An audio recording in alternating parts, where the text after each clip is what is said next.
विक्रम मिस्त्री की ओर से जो बड़ी बातें कही गई हैं वो हम आपको टीवी स्क्रीन पर दिखा रहे हैं।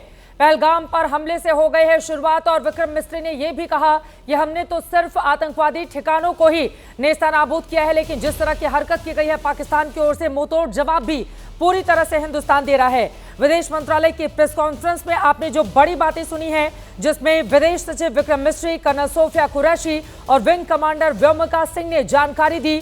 कर्नल सोफिया कुरैशी ने पहले बताया कि पाकिस्तान ने 7 अप्रैल की रात भारत में कई ठिकानों पर ड्रोन और मिसाइल से हमले का प्रयास किया, लेकिन भारत ने उन्हें पूरी तरह से नाकाम कर दिया।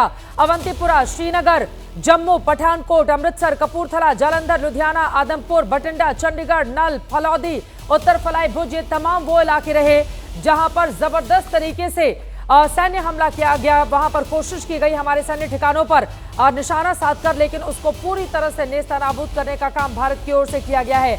और क्या बड़ी बातें भारतीय सेना ने दुनिया को पाकिस्तान के हमलों की जानकारी दी है। प्रेस कॉन्फ्रेंस में कर्नल सोफिया कुरैशी ने बताया है कि पाकिस्तान ने भारत के कई शहरों पर हमले की कोशिश की, उनकी मिसाइलों को भारतीय सेना ने मार गिराया है, जिसका मलबा देश के कुछ इलाकों में गिरा है और भारत की ओर से भी किया गया है पलटवार। सुनिए।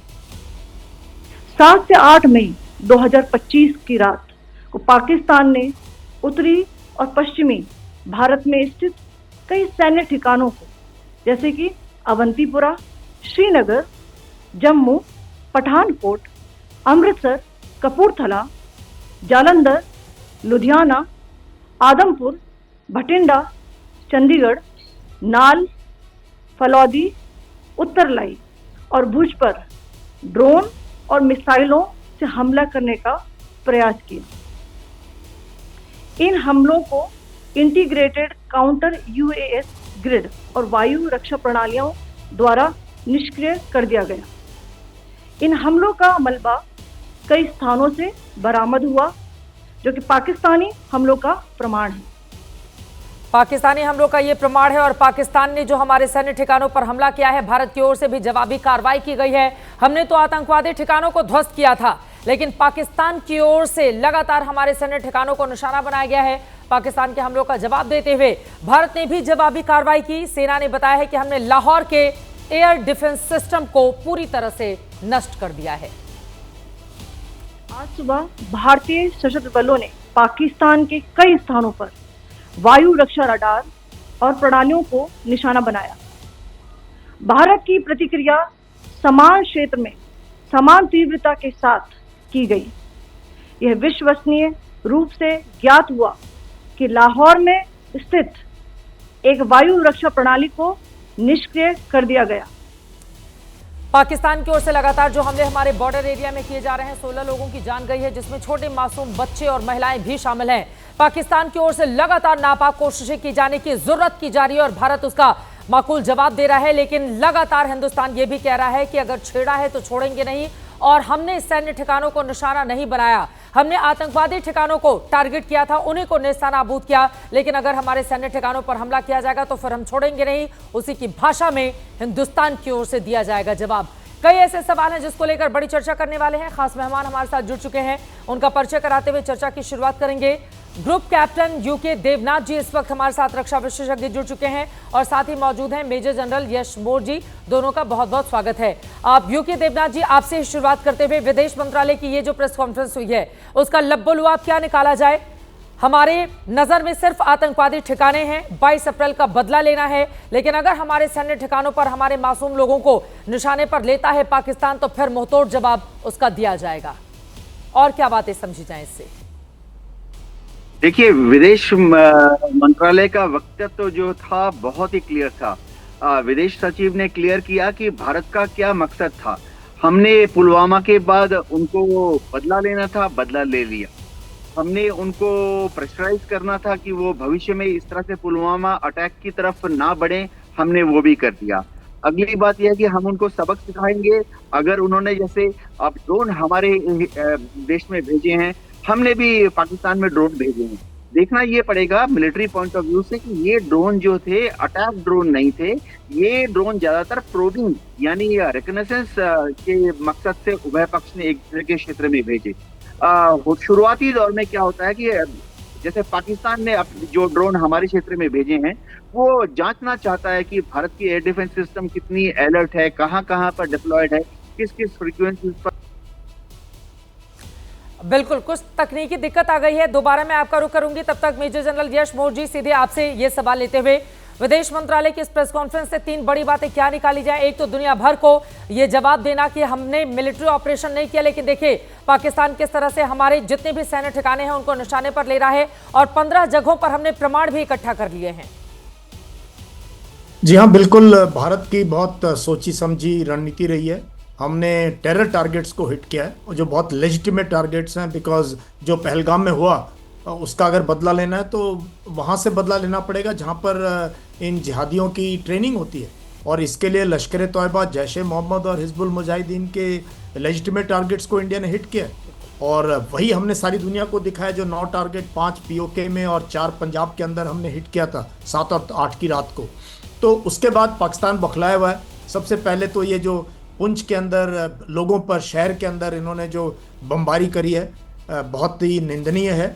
और बाकी जगह पर भी अब, क्योंकि उन्होंने अपनी पब्लिक को दिखाना है और उनका अपना एयर डिफेंस सिस्टम बिल्कुल चरमराया हुआ है, उनकी फ़ौज को समझ नहीं आ रहा है, क्योंकि काफ़ी फ़ौज उनकी खैबर पख्तूनख्वा में लगी हुई है अपने लोगों से लड़ने सर, मैं में। फौरन आपके पास लौट रही हूँ। इस वक्त एक बड़ी खबर आ रही है, सीधे उसका हमें रुख करना पड़ेगा। आर्मी चीफ ने प्रधानमंत्री नरेंद्र मोदी से जाकर मुलाकात की है। इस वक्त की बड़ी खबर, बड़ी जानकारी आपको बताते चले कि लगातार जो संयुक्त ऑपरेशन चला, जिसके बाद हिंदुस्तान की ओर से जवाब दिया गया है, जिसमें आर्मी, नेवी, एयरफोर्स के तमाम हमारे जवानों ने अपनी पूरी ताकत दिखाई। और इन सबके बीच आपको बताते चले कि आर्मी चीफ ने प्रधानमंत्री नरेंद्र मोदी से जाकर मुलाकात की है। इस मुलाकात में क्या क्या बातें हुई हैं, जैसे और जानकारी निकलकर सामने आएगी उसके बारे में डिटेल आपसे शेयर करेंगे। लेकिन हमारे सैन्य ठिकानों को जिस तरह से टारगेट पर ले रहा है पाकिस्तान, निशाना बना रहा है, उसके बाद ये मुलाकात काफी अहम मानी जाती है, क्योंकि जैसे को तैसा जो बोएगा वो काटेगा। हम 22 अप्रैल का बदला ले रहे हैं, लेकिन अगर हमारे सैन्य ठिकानों को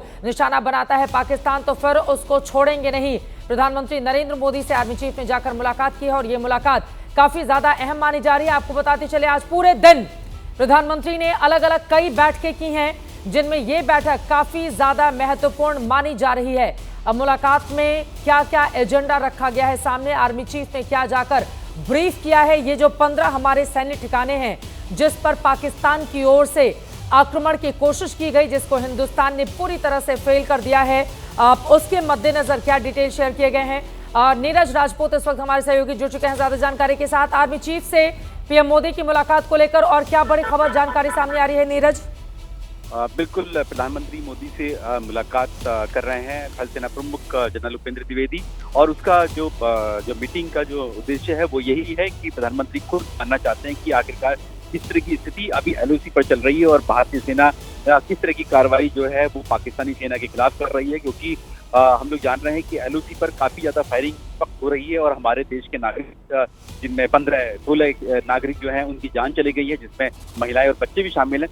तो कैसे इसको रोका जा सकता है, पाकिस्तान को किस तरह से उसकी जो फायरिंग है उसका कैसे मुंह तोड़ जवाब दिया जाए वो, और साथ ही भारतीय सेना की तैयारियां क्या है अगर पाकिस्तान की तरफ से कोई भी एस्केलेट करने की कोशिश की जाती है। जो भी टेंशन भारत और पाकिस्तान के बीच इस वक्त चल रही है, जब भारतीय सेना ने और भारतीय वायुसेना ने अटैक्स किया एयर डिफेंस सिस्टम और रडार सिस्टम पर पाकिस्तान की। बिल्कुल, ये मुलाकात काफी अहम है। जनरल उपेंद्र द्विवेदी ने जाकर मुलाकात की है, और 15 हमारे सैन्य ठिकानों को जिस तरह से निशाने पर लिया है पाकिस्तान ने, उसको सबक सिखाना बहुत जरूरी है। हमने जवाबी कार्रवाई भी कर दी है, लेकिन अगर फिर हिमाकत करता है, क्योंकि आधी रात के वक्त पाकिस्तान की ओर से जरूर ऐसी कोई हरकत की जाएगी। और इसी सवाल के साथ एक बार फिर से मेजर जनरल यश मोर आपके पास आते हुए, ये जो मुलाकात जनरल उपेंद्र द्विवेदी की प्राइम मिनिस्टर के साथ हो रही है, उसके बारे में डिटेल और ज्यादा जानकारी का हमें इंतजार है। लेकिन सीधा सा सवाल है कि अगर पाकिस्तान कोई भी हिमाकत करता है तो मुंहतोड़ जवाब उसको देना है। एब्सोल्युटली, इनफैक्ट आप देखो कि जिस प्रकार से जब से 22 अप्रैल की जो ये मैसेकर हुआ पहलगाम में, जिसकी वजह से आज पूरे देश के अंदर इतना रोष है, उसके बाद उन्होंने सीसीएस की मीटिंग करी, कैबिनेट की मीटिंग करी, फिर उन्होंने सीडीएस, रक्षा मंत्री, एनएसए और तीनों सेनाओं के अध्यक्षों से बात की। उसके बाद army chief, navy chief, air force chief individually भी आके प्राइम मिनिस्टर से मिल रहे हैं, क्योंकि प्राइम मिनिस्टर समझना चाहते हैं शायद कि ग्राउंड में क्या सिचुएशन है, और अगर सेनाओं का मनोबल कैसा है, उनको किस चीज़ की ज़रूरत है। अगर उस इस तरीके से, और वन ऑन वन शायद जानना चाहते हैं पूरे के पूरे ऑपरेशनल डायनामिक्स को।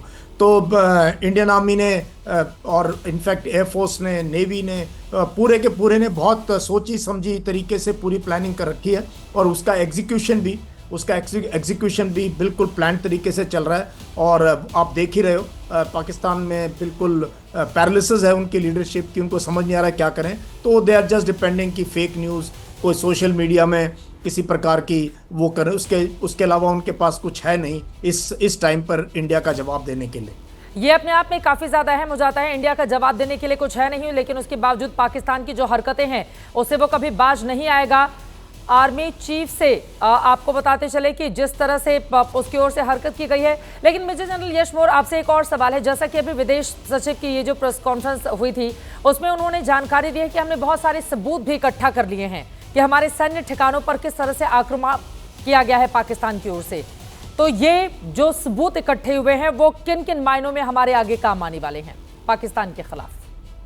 देखो, हमने तो पूरी वर्ल्ड कम्युनिटी को डिक्लेयर किया कि हमने ये टेरर कैंप्स हैं, ये जहाँ पर की ट्रेनिंग होती है, और हमने कबूल किया कि हाँ हमने अटैक किया है और पनिश किया इन लोगों को। अब पाकिस्तान जो है वो मिलिट्री टारगेट्स को हिट कर रहा है, सिविलियन टारगेट्स को हिट कर रहा है। तो यूएन सिक्योरिटी काउंसिल के मेंबर्स को बताना, P5 को बताना, इंटरनेशनल कम्युनिटी को कन्विंस करना, बताना कि ये जो है अगर आगे कोई एस्केलेशन होता है तो इसकी जवाबदारी पाकिस्तान की होगी और पाकिस्तान की मिलिट्री की होगी। बिकॉज हमने तो मिलिट्री टारगेट्स को हिट नहीं किया, इनिशिएटिव हमारे पास था, हम चाहते तो उनके मिलिट्री टारगेट्स को हिट कर सकते थे, लेकिन हमने सोचा कि हमने उनके टेरर कैंप्स को हिट करना है, उनके जहाँ से ये जिहादी तैयार होते हैं वहाँ पर अटैक करना है। तो आई थिंक ज़रूरी है कि इस पूरे के पूरे घटना चक्र को, पूरे के पूरे जिस प्रकार से ये प्ले आउट हो रहा है, ये एस्केलेशन, उसको हम उसका एविडेंस भी इकट्ठा करें, और साथ के साथ डिप्लोमेटिक कम्युनिटी भी जो है इक्वली एक्टिव रहे बाकी देशों को बताने के लिए कि इंडिया का बहुत प्रिंसिपल स्टैंड रहा है, और ये हमारा कभी से स्टैंड है। We can not tolerate cross border terrorism, ये हमारी पॉलिसी का हिस्सा है। और हमने यूएन में क्या, कॉमनवेल्थ में क्या, G20 में, हर जगह हम इस बात को लेके जो है अपनी बात रखते रहे, और दुनिया इस चीज़ को मानती भी है। सो आई थिंक ये उस डिप्लोमेटिकली हमें काम आएगा। और आप जिस प्रकार से पाकिस्तान को आइसोलेट किया हुआ, और भारत की ओर से बार बार यही कहा जा रहा है कि 22 अप्रैल को हमारे जिन 26 मासूमों की हत्या की गई बेरहमी से, हम सिर्फ उसी का बदला ले रहे हैं, और इसी वजह से हमारे टारगेट पर सिर्फ आतंकवादी कैंप ही हैं, जिसमें 100 आतंकवादियों के मारे जाने की जानकारी भी निकलकर सामने आई। भारत ने किसी पाकिस्तानी सैन्य ठिकाने को निशाने पर नहीं लिया। भारत की ओर से जो हमला किया गया उसमें कोई भी पाकिस्तान का जो आम नागरिक है वो मारा नहीं गया है, लेकिन उसके बावजूद पाकिस्तान में बेचैनी रहती है। और बड़ी महत्वपूर्ण बात आज इस विदेश मंत्रालय की प्रेस कॉन्फ्रेंस से ये भी निकलकर सामने आई है, जब कहा गया कि कैसे पाकिस्तानी आर्मी के तमाम लोगों ने बाकायदा राजकीय सम्मान के साथ अंतिम संस्कार, जो हम लोग अपने भाषा में कहते हैं, वो देने के लिए वहां पर पहुंचे हुए थे। जब जनाजा निकाला गया तो आर्मी की यूनिफॉर्म में तमाम सैनिकों की वहां पर मौजूदगी थी, जबकि वो आतंकवादी हैं जिनको हिंदुस्तान की ओर से मारा गया है। एग्जैक्टली, इससे क्लियर हो रहा है कि वो हाइप, एक तो देखो पाकिस्तान की मिलिट्री का वजूद क्या है ये समझने की बहुत ज़रूरत है। उनका वजूद सिर्फ इसी चीज़ पे है कि आप अपने अवाम को कितना भारत के खिलाफ भड़का सकें, तो वो तो इस पूरी की पूरी चीज़ को इनकैश करेंगे, इस पूरे के पूरे सेंटिमेंट को इनकैश करेंगे। अदरवाइज आपके जो है जिहादी मारे गए हैं उनको आप जो है एक नेशनल लेवल का उनका बरियल आप कर रहे हो, फौज ऑर्गेनाइज कर रही है और पूरा उसको शोकेस किया जा रहा है, इसका मतलब पाकिस्तान मिलिट्री इन्वॉल्व है और पाकिस्तान मिलिट्री इसको फैन आउट करना चाहती है अपने देश के अंदर। सो ये हरकतें ये करते रहे हैं ये लोग, बट उनकी पब्लिक भी जानती है, पाकिस्तान की पब्लिक भी जानती है कि पाकिस्तान मिलिट्री ने कितना बेड़ा गर्क किया अपने देश का। आज जो उसकी इकोनॉमिक कंडीशन है, जो उसकी सोशल फैब्रिक पाकिस्तान का, जिस प्रकार से हर लोग एक दूसरे से फिरके हैं, उनके धड़े हैं, उनके अलग अलग राज्यों के लोग आपस में लड़ रहे हैं, और जिस प्रकार की वहाँ पर कार्रवाई हो रही है, सारी की सारी के लिए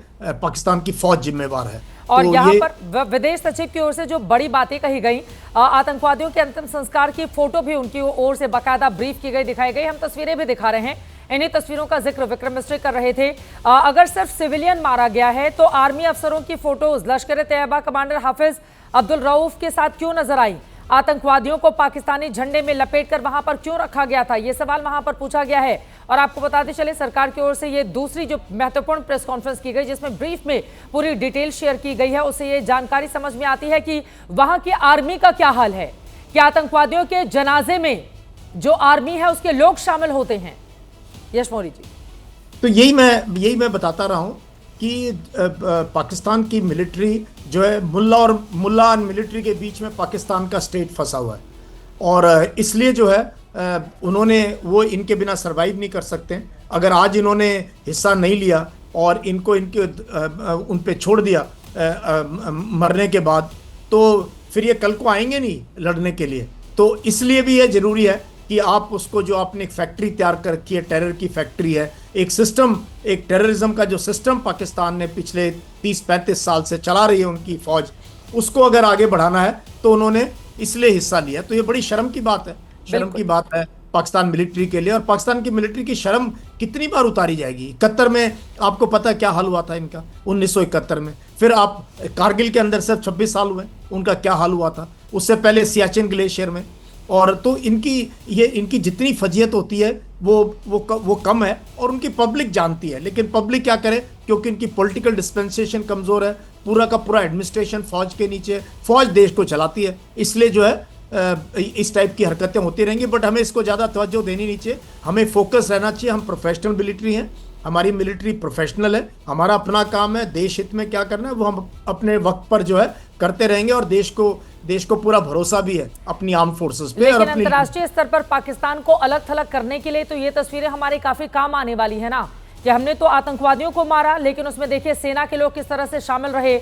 हमने सिर्फ उन्हीं जगहों को टारगेट किया, उसके बावजूद जाकर किस तरह का सपोर्ट देते हुए ये लोग यहाँ पर दिखाई दिए हैं। और लाहौर के एयर डिफेंस सिस्टम को भी हमने जिस तरह से तबाह किया है, वो एक बड़ी कामयाबी क्या माना जा सकता है? 2 लाइन में छोटा सा जवाब आपका। एब्सोल्युटली, बिकॉज लाहौर अमृतसर के सामने है और मुरीद के लाहौर के पास है, जहाँ पर लश्कर का कैंप था। और लाहौर बहुत बड़ा कैंटोनमेंट है। 1965 में हमारी 3 जाट ने बिल्कुल लाहौर के दरवाजे पर पहुंच गए थे, जब हमने बरकी की लड़ाई लड़ी थी और इनको 2 बार हराया था इनको इच्छोगिल कैनाल के पार। तो ये कोई इन्होंने पहले भी लाहौर को इंडियन आर्मी ने ऑलमोस्ट घेर लिया था। तो लाहौर बहुत बड़ा स्टेशन है, बहुत बड़ा कैंटोनमेंट है वहाँ पर, और नेचुरली वो स्केर्ड है, इतना बड़ा शहर है उनका बिल्कुल सरहद के पास। तो एयर डिफेंस सिस्टम तो उनका इससे पहले कि कुछ कर पाए जो है हमारे सिस्टम्स ने, हमारी एयरफोर्स ने और हमारे जो है यूएवीज और ड्रोन्स ने उसको जमीन के ऊपर ही जो है एकदम नाकाम कर दिया है। बहुत धन्यवाद आपका मेजर जनरल यश मौर्य जी, आज इस महत्वपूर्ण विषय पर बातचीत करने के लिए। पाकिस्तान को सबक सिखाना बेहद जरूरी है और इसी की कोशिशें भी हमारी ओर से की जा रही हैं। पाकिस्तानी आवाम, उनके मिलिट्री ठिकाने ये हमारे निशाने पर नहीं है, लेकिन अगर हिंदुस्तान के भीतर इस तरह की कोई भी हरकत को पाकिस्तान अंजाम देता है तो फिर वो आगे आने वाले वक्त में उससे बड़े सबक सीखने के लिए तैयार रही। घर में घुसकर मार रही है हमारी सेना। बॉर्डर के हालात पर लगातार हमारी नजर बनी रहेगी, लेकिन इस मुश्किल दौर में हमें हमारे देश के उन लोगों को भी याद करना चाहिए जो पाकिस्तान की अंधाधुंध गोलाबारी की वजह से अपनी जान गंवा रहे हैं। आज हमने पाकिस्तान की कायरता पर एक रिपोर्ट तैयार की है। अगले कुछ मिनटों तक आपकी टीवी स्क्रीन पर पाकिस्तान की कायराना करतूत का एक एक सबूत हम आपको दिखाने वाले हैं।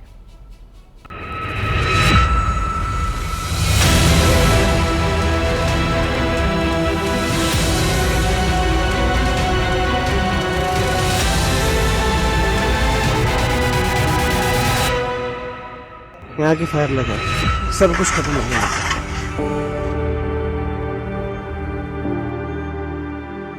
ऐसा शेल गिरा पास में कि 14 साल के विहान की उसमें जान चली गई हेड इंजरी के कारण।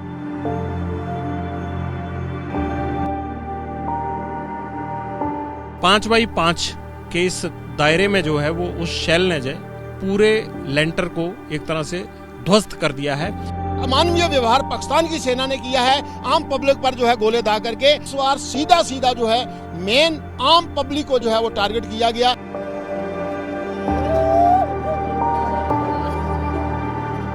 गुरुद्वारा साहिब की बिल्डिंग को पीछे नुकसान हुआ है।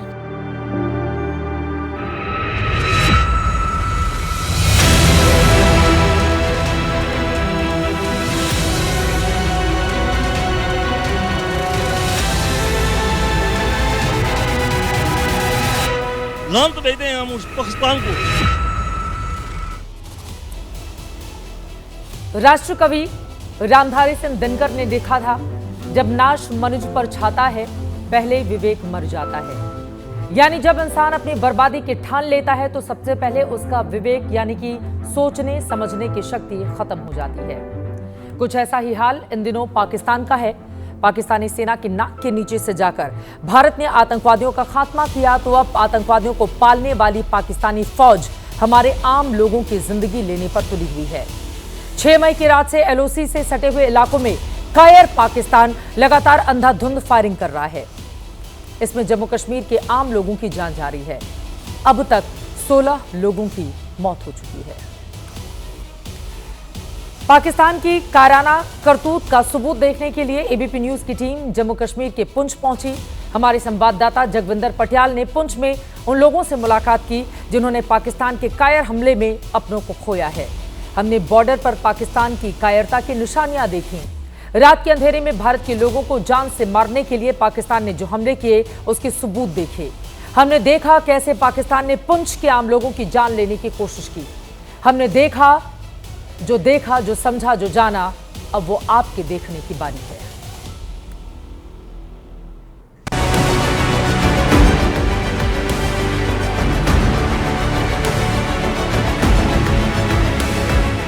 भारत की जमीन पर पाकिस्तान के दिए ये वो घाव हैं जिसकी कीमत उसे हरगिज चुकानी पड़ेगी।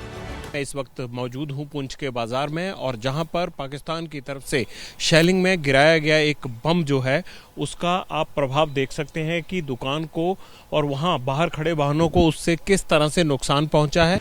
भारत की बिल्डिंगों में बने ये छेद पाकिस्तान की फौज का सीना छलनी करने का आह्वान कर रहे हैं। 5x5 के इस दायरे में जो है वो उस शेल ने जो पूरे लेंटर को एक तरह से ध्वस्त कर दिया है, और इम्पैक्ट इतना जबरदस्त था कि आसपास जो है स्प्लिंटर बिल्डिंग्स में लगे हुए दिखाई दे रहे हैं। अपने 14 साल के बेटे के शव के सामने बैठी ये महिला पाकिस्तान की आतंकी सोच को इस धरती से मिटाने की गुहार लगा रही है। पूरा परिवार गाड़ी से जा रहा था, लेकिन तभी एक शेलिंग में ऐसा शेल गिरा पास में कि 14 साल के विहान की उसमें जान चली गई हेड इंजरी के कारण। माता जी, ये किस तरह हुआ? आप साथ थे इनके उस वक्त? मैं कुछ बोल सकती नहीं। एक एक कर आपको पुंछ में पाकिस्तान की कायरता के सबूत देते हैं। शुरुआत पुंछ बाजार से। पाकिस्तान की शेलिंग के बाद से गिरा स्कूटर अभी तक जमीन पर उसी हालत में ही गिरा पड़ा है।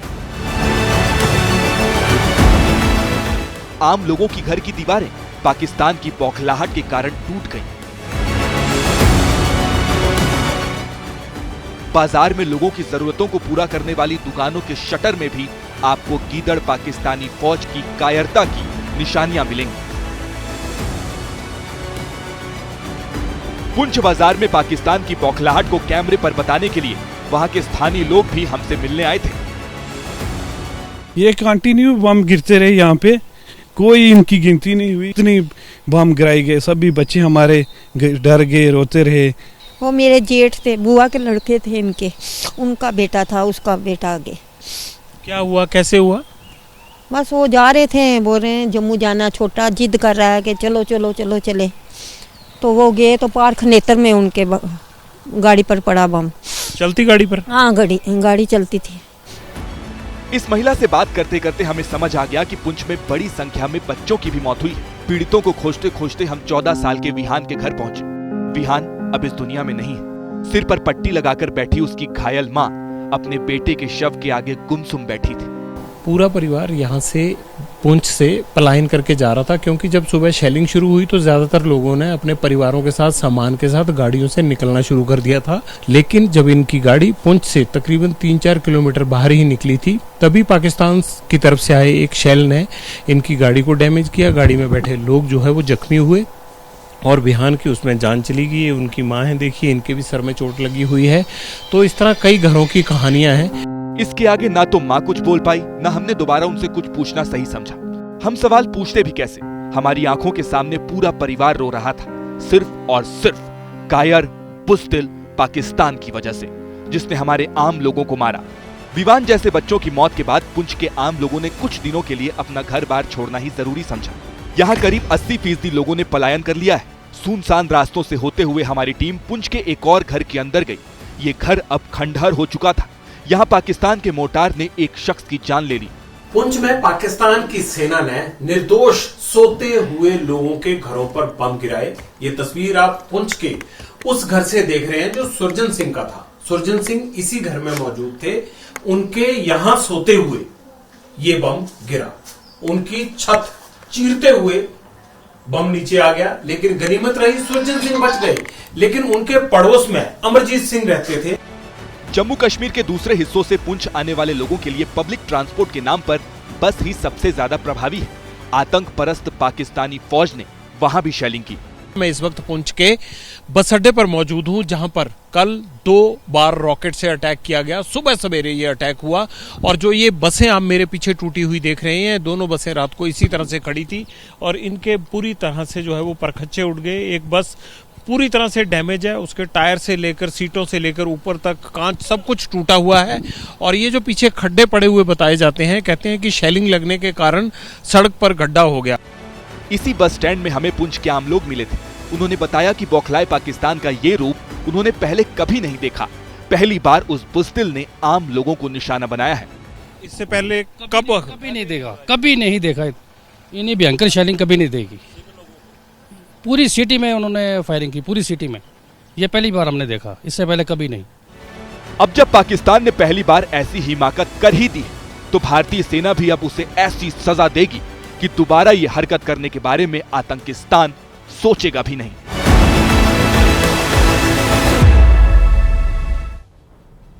पाकिस्तान की ओर से जो कायराना करतूत को अंजाम दिया गया, भारत ने भी पाकिस्तान के अंदर जाकर हमला किया है। लेकिन हमारे हमले और उनके हमले में फर्क है। वसुधैव कुटुंबकम की सोच रखने वाले भारत ने पाकिस्तान में हमले तो किए, लेकिन हमने सिर्फ आतंकवादियों को निशाना बनाया, किसी सैनिक आम जनता को निशाने पर नहीं लिया।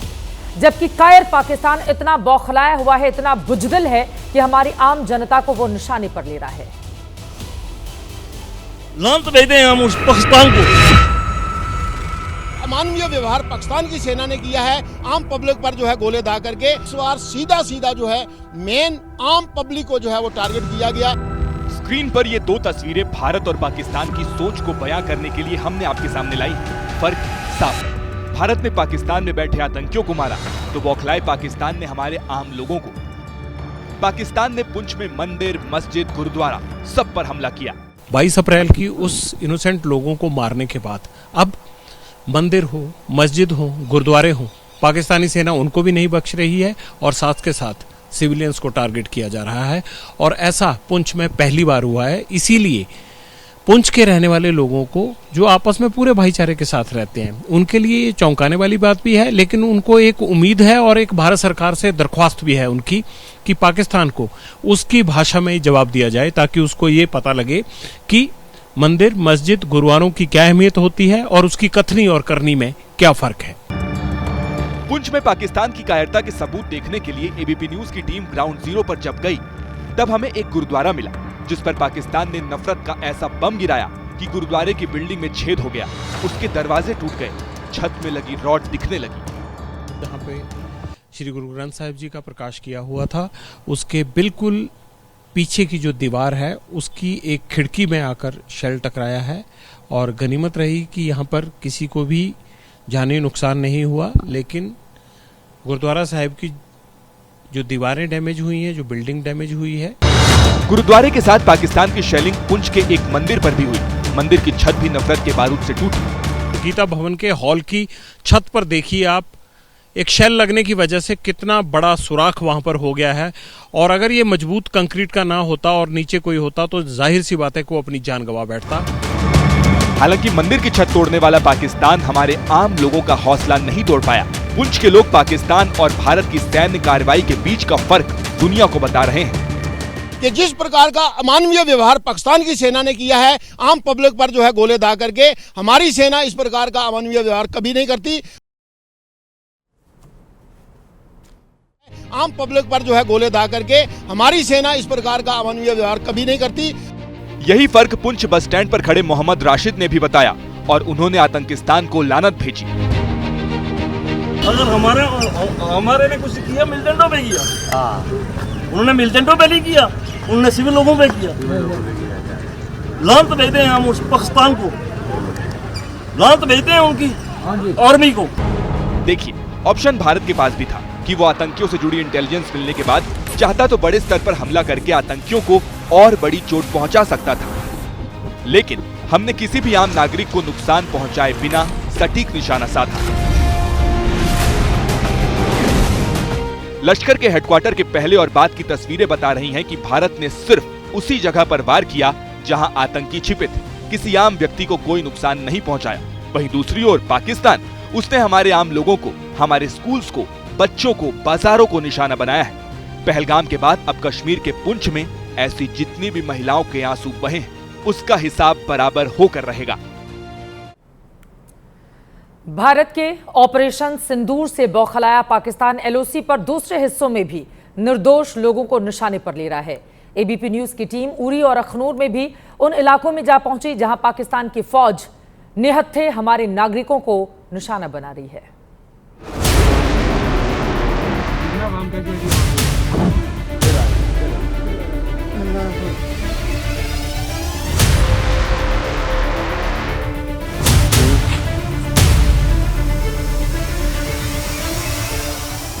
पाकिस्तान की बौखलाहट बता रही है कि उसे चोट दिल पर लगी, क्योंकि जिस आतंक को उसने पाला पोसा उसे एक झटके में भारत ने मिट्टी में मिला दिया। अब पाकिस्तान अपनी खींच मिटाने के लिए एलओसी के सिविलियन इलाके में फायरिंग कर रहा है, जिससे लोगों में डर का माहौल है। ऐसे ही उरी के एक गांव में एबीपी न्यूज संवाददाता बिलाल अहमद पहुंचे। यहाँ पर भी कल रात में पाकिस्तान की तरफ से हैवी आर्टिलरी फायरिंग जो है वो की गई। गोला है वो यहीं पर सड़क पर आकर के गिरा और जिसकी वजह से जो सड़क है वो पूरी तरीके से नीचे धंस गई है और इसके जो टुकड़े थे वो इस वक्त मैं अपने हाथों में लिए हुए यहाँ पर मौजूद हूँ कि देखें यहाँ पर कि पाकिस्तान की तरफ से किस तरीके की जो कायराना हरकत है उसको अंजाम दिया जा रहा है। पाकिस्तान की इस कायराना हरकत से उरी के गिंगल गांव में कई घरों को नुकसान पहुंचा और कई गाड़ियों के कांच तक टूट गए।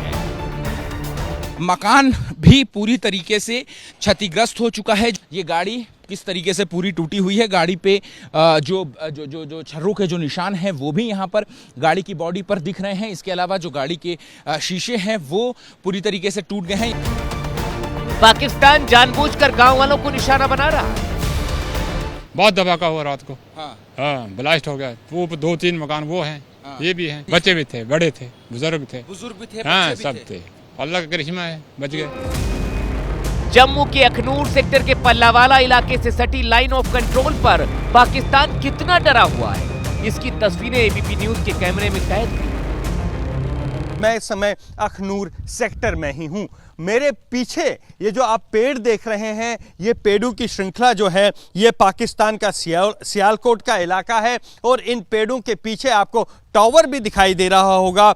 दरअसल ये भारत पाकिस्तान एलओसी है और यहीं पर जो पाकिस्तान के सियालकोट का मते वाला गांव है। 4 युद्धों में बुरी तरह से परास्त किया है हमने पाकिस्तान को। नहीं माना तो 5वां युद्ध होगा और उसमें भी परास्त होगा, लेकिन उसको इस बात को समझना चाहिए और खासतौर से पाकिस्तानी आवाम को कि आतंकवादियों को पालने पोसने वाले देश में उसके आवाम का कतई भला नहीं हो सकता। ऐसे में खुद लोग आकर मुखालफत करें अपनी सरकार का, अपनी सेना का। हर एक जानकारी आप तक पहुंचाते रहेंगे।